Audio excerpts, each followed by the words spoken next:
Գյորջյան Կասկադ 60 ամիս փուլային վճարում բազմաթիվ առավելություններ։ Պապավան երեք Նիկոլ Փաշինյանը բավականին հետաքրքիր հայտարարություն արեց Ֆիլիպով անձնական երկաթուղու հետ կապված եւ ասաց, որ ուղիղ տեքստով, որ Հայաստանը մտադիր է կոնստիտուցիոն կառավարումը տալ մեկ այլ երկրի, որ լավ հարաբերություններ ունի Ռուսաստանի եւ Հայաստանի հետ։ Արդյոք կա Ռուսաստանից որոշակի արձագանք այս առումով, արդյոք ռուսական կողմի հետ որևէ քննարկում եղել է այս հարցի հետ կապված եւ այդ երրորդ երկրի հետ կապված այդ երկիրը, որը երկրի հետ լավ հարաբերություններ ունի, ու մասին է խոսքը կան այդ շրջանակներ երկրներ։ Աշխարհում կան երկրներ, որոնք որ շատ լավ հարաբերություններ ունեն եւ Միացյալ Նահանգների հետ, եւ Հայաստանի հետ, եւ Ռուսաստանի հետ, երկրներ նույնիսկ կան, եւ իմ տպավորությամբ նաեւ փող էլ ունեն։ Եվ շատ լավ ես այդ մեխանիզմի մասին է վարչապետը խոսել, այստեղ խնդիրը ուրիշ տեղ է։ Խնդիրը նրանում է, որ մեզ պետք է որպեսզի այդ, այսինքն սա Ռուսաստանի դեմ չէ, սա Հայաստանի համար է։ Եթե Ռուսաստանը կարողանա այդ ներդրումները անել եւ Ռուսաստանը կարողանա սպասարկել ռուսական կողմը, կարողանա սպասարկել այդ համակարգը, որ Հայաստանի միջով այդ բեռները անցնեն եւ մենք դրանից քաղաքական եւ տնտեսական անվտանգային օգուտներ ունենանք, մենք խնդրեմ չունենք։ Խնդիրն է անում, որ գիտեք աշխարհական դասավորվածությունները այնպիսին է։ Այսինքն մենք չենք կարող ասել դե եկեք օրինակ այս երկրի համար մեր շահերը ենթադրենք զոհենք։ Չենք կարող ասել։ Ցանկացած պարագայում, երբ որ դրվի Հայաստանի եւ ԱՄՆ-ի շահ, մենք Հայաստանի շահն ենք պաշտպանելու։ Դրվի Հայաստանի, Ռուսաստանի շահ, Հայաստանի շահն ենք պաշտպանելու։ Հայաստան, ԵՄ, Հայաստան, Չինաստան, Հայաստան, Իրան, բոլորին շատ սիրում ենք, բոլորի նկատմամբ հարգանք ունենք, բայց ցանկացած պարագայում, երբ որ դրվի մի նժարի վրա Հայաստանի ու որևէ բարեկամ, գործընկեր, ռազմավարական դաշնակից, մենք մեր շահն ենք բնականաբար առաջնահերթ համարելու։ Այնտեղ, որտեղ մեր եւ իրանց շահերը կհամընկնեն կամ նույնական կլինեն, շատ ուրախ կլինենք նաև մի բան անենք, որը նաև իրենց շահերից կբխի։ Այսինքն այստեղ եւս որևէ մեծ հաշվով տեղ խնդիր ես չեմ տեսնում։ Այսինքն էլի համարում ենք նորմալ, սա է ամբողջ խնդիրը։ Արձագանքը ռուսական կողմից այս առումով քննարկում եղել է, որ երկաթուղի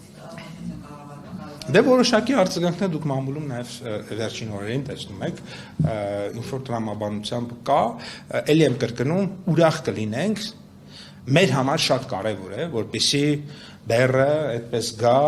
մտնի Ադրբեջանից Հայաստան, հետո նորից Ադրբեջան, հետո նորից Հայաստան, հետո գնա Թուրքիա։ Մեր համար դա շատ, որտեղ դա Հայաստանի Հանրապետության շահն է պահանջում, Ժողովուրդ ջան։ Եվ դրա հանելու համար, եթե պետք է բանակցենք այս երկրի հետ, այն երկրի հետ, այս մեկին խնդրենք, այսպես առաջարկենք եւ այլն, այդ պիտի մենք փորձենք անել, սա է։ Մենք չենք կարող ասել Եթե Ռուսաստանը լիարժեքորեն կարողանա ապահովել այդ երկրի երկաթուղի աշխատանքը, մենք պատրաստ ենք թողնել դա ռուսական կողմից։ Ես կարծում եմ, որ սա, ես այսպես եմ ձևակերպում խնդիրը, սա որևէ կերպ մեր կողմից որևէ երկրի դեմ ուղղված քայլ չէ։ Սա հակառուսական, հակաիրանական, հակաամերիկյան, որևէ հակաբան չկա։ Սա պրոհայկական է։ Եվ եթե այդ պրոհայկականության մեջ մեր շահը կապահովվի, մեր համար որևէ տարբերություն չկա, բայց այսօր տեսնում ենք ցավոք սրտի իրավիճակն այնպիսին է, որ մեր որոշ գործընկերներ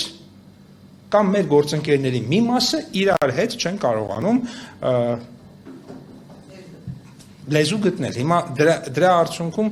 մենք էլ պիտի փորձենք մեր խնդիրները ինչ-որ կերպ լուծենք։ Պարոն Պապոյան, եթե Նիկոլ Փաշինյանը երեք ասաց, որ թրիփի շրջանակներում կան պետություններ, որոնք չեն ուզում, որ երկաթուղը երասխող մտնի Հայաստան, այնուհետև գնա Թուրքիա, ովքեր են այդ երկրները, կարծեք, օրինակ հնարավոր։ Ես կարծում եմ, որ տեսեք, ես կարծում եմ, որ եթե վարչապետը երկրների անունները չի տվել, ուրեմն դա նպատակահարմար չէ, որ տանք։ Հակառակ դեպքում ինքը կտար։ Իսկ ինքնիշխան Հայաստանը չի կարող օրինակ այդ երկրների ստիպել փոխել իրենց կարծիքը եւ ունենալ այն, որ մենք ինքնիշխան Հայաստանը կարող է իր շահերը պաշտպանել։ Ինքնիշխան որևէ երկիր շատ դժվար եմ պատկերացնում, որ ստիպի որևէ մեկին ինչ-որ բան անել։ Հենց դա է ինքնիշխանություն նրա մեջ է, որ քեզ չեն կարողանում ստիպել, որ դու քո շահերի դեմ բան անես։ Ինքնիշխանությունը այն չի, որ դու ստիպես մյուսներին քո շահերի համար իրենց շահերը զոհեն։ Դա մի ուրիշ բան է ձեր ասածը։ Ինքնիշխանություն ասելով նկատի ունենք այն, որ Հայաստանի իշխանությունները ցանկացած պարագայում, երբ որ ինչ որ հարց է առաջանում մեր շահերի եւ այլ երկրների շահերի, կարողանում են մինչեւ վերջ մեր երկրի շահերը պաշտպանել։ Ցավոք, միսմա պիտի ցավոք արձանագրեմ, մեր անկախության պատմության մեջ քիչ են այդ դեպքերը, որ մեր շահերն է պաշտպանվել բոլոր դեպքերում, որտեղ մենք տեսել ենք այդ որոշումները ոնց են կայացվել։ Ոնց են կայացվել, ընդ որում ես այդ կայացնողները հաճախ չեմ կարծում, որ շատ ուրախ են եղել, որ այդ որոշումները կայացրել են։ Բայց հենց ինքնիշխանությունը նրա մեջ է կայանում, որ երկրի ղեկավարը կարողանում է երկրի շահը պաշտպանել։ Մենք ռեսուրս չունենք, մենք վերցնենք մեր ձեռքը եւ այդ կառավարումը մենք իրականացնենք։ Սա որևէ այլ երկիր չհաջողի։ Կարծում եմ, որ ամենանախընտրելի տարբերակը բոլոր տարբերակները քննարկված են եւ ամենանախընտրելի տարբերակը, որը կա այս պահին, դա նա է ինչ որ վարչապետը առաջարկել է, այսինքն լինի մի գործընկեր, ով բոլորի հետ ունի շատ լավ հարաբերություն եւ կարողանա չի դառնա կոնֆլիկտի որոշակի կողմ, այլ կդառնա հավասարակշռող եւ կարծում եմ դա վատ տարբերակ չի լինի, բայց դա հասկանալի է, որ դա ինվեստիցիոն առաջարկ է, այսինքն դա առաջարկը անում ես, մյուս կողմը պետք է իր հաշվարկները անի, տեսնի տեղից ինքը ինչ է շահում, այսինքն փող պիտի ինքը ունենա մեջը, հետաքրքրություն պետք է ունենա, պարզից պարզ է, թե իր երկրից պիտի փող բերի դնի այստեղ ինվեստիցիա անի, պետք է հետո հասկանա այդտեղից ինքը կարող է այդ եկամուտները հետ ստանալ, թե ոչ։